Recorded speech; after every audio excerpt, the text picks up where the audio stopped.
Video എടുക്കാണല്ലോ എനിക്ക് social മീഡിയയിൽ ഇടണല്ലോ. അല്ല, ഈ ഫോക്കസ് മാളിലെ ഈ സെക്യൂരിറ്റി 1-2 തവണ അല്ല എൻ്റെ അടുത്ത് ഇതുപോലെ ബിഹേവ് ചെയ്യുന്നത്. അതിൽ കൂടുതൽ ടൈം എൻ്റെ അടുത്ത് ഇങ്ങനെ ബിഹേവ് ചെയ്യുന്നുണ്ട്.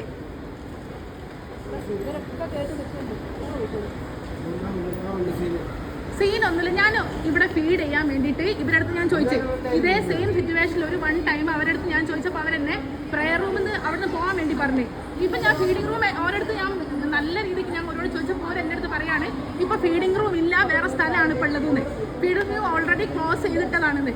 അപ്പോൾ അവർ പറയാം നിങ്ങൾ ഹിന്ദു ആണെങ്കിലും മുസ്ലിം ആണെന്നുണ്ടെങ്കിൽ അവിടുന്ന് അങ്ങനെ ഇതൊരു വേർഡ് ഇവിടെ യൂസ് ചെയ്ത് ഒരാൾ പറയേണ്ട ആവശ്യമുണ്ട്. അല്ല, ഹിന്ദുവാണോ മുസ്ലിം ഹിന്ദുവാണ് അല്ല ഇത് അങ്ങനെ പറഞ്ഞു ഹിന്ദുവാണോ അല്ല അങ്ങനെ അല്ല. ഞാൻ എന്റെ മേത്തോടരുത്, എന്റെ മേത്തോടരുത്, എന്റെ മേലെ തൊടരുത്. ഇവരിവിടെ വന്ന് ഒന്ന് പതുക്കെ ഇവരിവിടെ വന്ന് ഇവരാരും വീഡിയോ ഫോട്ടോ ഒഴിവാക്കി ഇല്ല, ഒഴിവാക്കില്ല. ഇത് അറിയണം, ഇവിടുത്തെ അവസ്ഥ നിങ്ങളുടെ അവസ്ഥ അറിയണല്ലോ.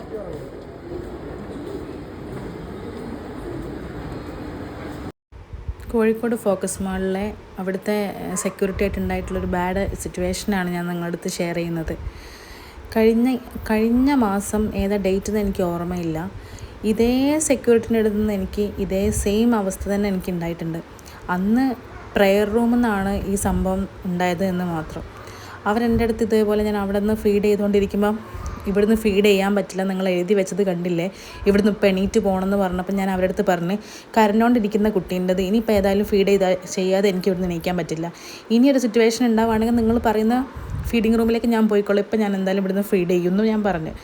അന്ന് അവർ പറഞ്ഞ് അവരുടെ ജോലിയെ ബാധിക്കും, പിന്നെ അവിടുത്തെ സ്റ്റാഫുകൾ കണ്ട അങ്ങനെ എന്നൊക്കെ പറഞ്ഞു. ഞാൻ പറഞ്ഞു ആയിക്കോട്ടെ, നിങ്ങൾ ആ സ്റ്റാഫിനെ ഇങ്ങോട്ട് കൊണ്ടുപോവാ, ഞാൻ അവരുടെ അടുത്ത് സംസാരിച്ചോളാം. ഞാൻ കാരണം നിങ്ങൾക്ക് നിങ്ങളുടെ ജോബിനോ കാര്യങ്ങളോ ഒക്കെ ഒന്നും ഒരു വിഷയം വരില്ല എന്ന് ഞാൻ അന്ന് അവരുടെ അടുത്ത് പറഞ്ഞു. 28-ാം തീയതി വൈകിട്ട് ഒരു 6:30 ആ ടൈമിൽ ഞാൻ എങ്ങനെയോ ബാങ്ക് കൊടുക്കുന്ന ആ സമയമാകുമ്പോഴത്തേക്ക് ഫുഡ് കോർട്ടിലേക്ക് എവിടെയെങ്കിലും പോയിട്ട് കഴിക്കാമെന്നുള്ള രീതിയിൽ മോൾക്ക് ഫീഡും ചെയ്തിട്ട് പോകാമെന്നാണ് വിചാരിച്ചത്. ആ ടൈമിൽ ആ സ്ത്രീ അവരുടെ അടുത്ത് ഞാൻ ചോദിച്ചു, ആ സെക്യൂരിറ്റിൻ്റെ അടുത്ത് ഞാൻ ചോദിച്ചപ്പോൾ അവരെൻ്റെ അടുത്ത് പറഞ്ഞു പിന്നെ ഇവിടെ ഫീഡിങ് റൂം ഇല്ല, അതവിടെ എന്തോ മെയിൻ്റനൻസ് പണി നടക്കുകയാണെന്ന്. അപ്പം ഞാൻ ചോദിച്ചു എവിടെ നിന്നാണ് ഫീഡ് ചെയ്യേണ്ടതെന്ന്. അപ്പോൾ അവർ പറഞ്ഞു നിങ്ങൾ ഹിന്ദു ആണെന്നുണ്ടെങ്കിൽ നിങ്ങൾക്ക് ഞാൻ ഈ റൂം തുറക്കാം, അല്ലെങ്കിൽ നിങ്ങൾ മേലെ പോകണമെന്ന്. അപ്പം ഞാൻ ചോദിക്കുന്നത് വേറെ ഒന്നുമല്ല. ഞാൻ അവരുടെ അടുത്ത് ചോദിക്കുന്ന കാര്യം, ഞാൻ ഹിന്ദു ആണെന്നുണ്ടെങ്കിൽ എന്തിനാണ് എനിക്ക് ആ റൂം തുറന്നു തരാമെന്നും ഞാൻ മുസ്ലിം ആണെങ്കിൽ വേറെ റൂമും റെഡിയാക്കി തരാമെന്നും പറയുന്നത്? ആവശ്യം എങ്ങനെയെങ്കിലും നടക്കാമെന്നുള്ളതല്ല ഏതൊരു വ്യക്തിയാണെന്നുണ്ടെങ്കിലും അവർ ചെയ്തു തരേണ്ട ഒരു കാര്യം. അവർ ഈ ഒരു കാര്യം പറഞ്ഞപ്പോൾ എനിക്ക് നന്നായിട്ട് വളരെ വിഷമമാണ് തോന്നിയത്. അവരെങ്ങനെ ഒരു റിലീജിയൻ സംസാരിക്കേണ്ട ആവശ്യം എന്താണ്? അവരെൻ്റെ അടുത്ത് നിങ്ങൾക്ക് ഈ വീഡിയോയിൽ കണ്ടാലറിയാം അവർ എൻ്റെ അടുത്ത് എങ്ങനെയാണ് ബിഹേവ് ചെയ്യുന്നതെന്ന്.